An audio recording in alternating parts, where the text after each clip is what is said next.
Breaking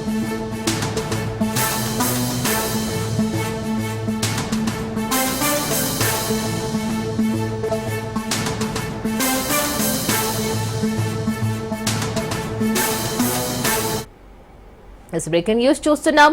Qutbullapur జీడిమెట్లలో ఉన్న deep roots పై school భవన యజమాని దారుణాలకు అడ్డు అదుపు లేకుండా పోతుంది. కుబ్దుల్లాపూర్ లో పాఠశాల బిల్డింగ్ ను 15 ఏళ్లు యాజమాన్యం లీజుకు తీసుకుంది. అయితే అగ్రిమెంట్ రాసుకుని 4 ఏళ్లు కాకముందే బిల్డింగ్ ఖాళీ చేయాలంటూ లీజుకు తీసుకున్న వారిపై వెంకటరెడ్డి ఒత్తిడి తీసుకువచ్చారు. రౌడీలతో పాఠశాలలోని గోడలను ఫర్నిచర్ ధ్వంసం చేయించారు. గతంలో తనపై తానే సుపారీ గ్యాంగ్ తో దాడి చేయించుకున్నారు కూడా. పోలీసులను సైతం తప్పుదోవ పట్టించాడు. దీంతో స్కూల్ యాజమాన్యం జీడిమెట్ల పోలీసులను ఆశ్రయించారు. పాఠశాల యాజమాన్యం దీంతో రంగంలోకి తీసుకున్న పోలీసులు భవనంలోకి అక్రమంగా చొరబడి ధ్వంసం చేస్తున్న వారిని అరెస్ట్ చేసి స్టేషన్ కు తరలించారు.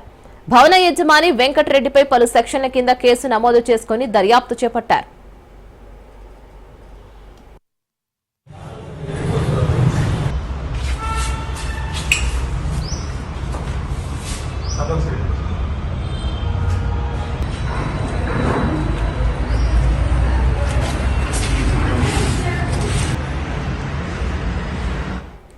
కుబ్దుల్లాపూర్ జీడిమెట్లలో ఉన్న డీప్ రూట్స్ పై హై స్కూల్ భవన యజమాని దారుణాలకు అడ్డు అదుపు లేకుండా పోతుంది. కుబ్దుల్లాపూర్ లో పాఠశాల బిల్డింగ్ ను 15 ఏళ్లు యాజమాన్యం లీజుకు తీసుకుంది. అయితే అగ్రిమెంట్ రాసుకుని 4 ఏళ్లు కాకముందే బిల్డింగ్ ఖాళీ చేయాలంటూ లీజుకు తీసుకున్న వారిపై వెంకటరెడ్డి ఒత్తిడి తీసుకువచ్చారు. రౌడీలతో పాఠశాలలోని గోడలను ఫర్నిచర్ ను ధ్వంసం చేయించారు. గతంలో తనపై తానే సుపారీ గ్యాంగ్ తో దాడి చేయించుకున్నారు. పోలీసులను సైతం తప్పుదోవ పట్టించాడు. దీంతో స్కూలు యాజమాన్యం జీడిమెట్ల పోలీసులను ఆశ్రయించారు.